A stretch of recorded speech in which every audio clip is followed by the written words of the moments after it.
भगवान शिव ने अर्धनारीश्वर का रूप।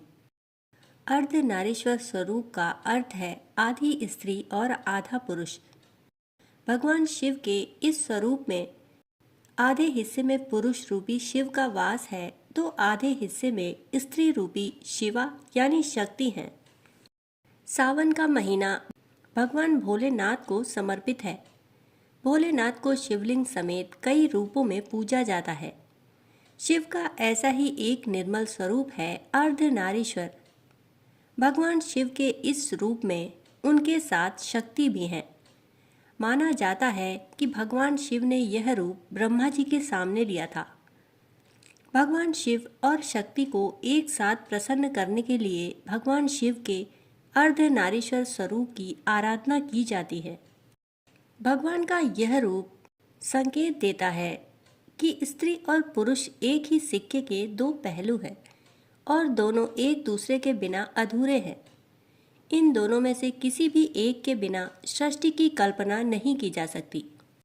पौराणिक कथा के अनुसार ब्रह्मा जी को सृष्टि के निर्माण का कार्य सौंपा गया था। जब ब्रह्मा जी ने सृष्टि के निर्माण का कार्य शुरू किया तब उनको ज्ञात हुआ कि उनकी ये जो सारी रचनाएं हैं जीवनोपरांत नष्ट हो जाएंगी और हर बार उन्हें नए सिरे से सृजन करना होगा। उनके सामने यह एक बहुत ही बड़ी दुविधा थी कि इस तरह से सृष्टि की वृद्धि कैसे होगी। काफी सोच विचार के बाद ब्रह्मा जी भगवान शिव के पास पहुंचे। ब्रह्मदेव के अनुरोध पर शिव जी ने स्त्री पुरुष दोनों की उत्पत्ति के लिए यह रूप धरा। शंकर भगवान ने इसी स्वरूप में ब्रह्मा जी को दर्शन दिया। उनके शरीर के आधे भाग में साक्षात शिव नजर आए और आधे भाग में स्त्री रूपी शिवा यानी शक्ति।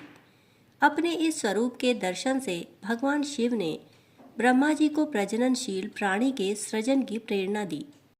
इस तरह शिव से शक्ति अलग हुई और फिर शक्ति ने अपने मस्तक के मध्य भाग से अपने ही समान कांति वाली एक अन्य शक्ति को प्रकट किया।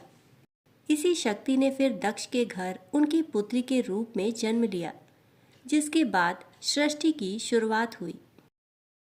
दोस्तों, कहानी सुनने के लिए आप सभी का बहुत बहुत आभार। फिर मिलते हैं ऐसी ही पौराणिक कहानी के साथ। तब तक के लिए धन्यवाद।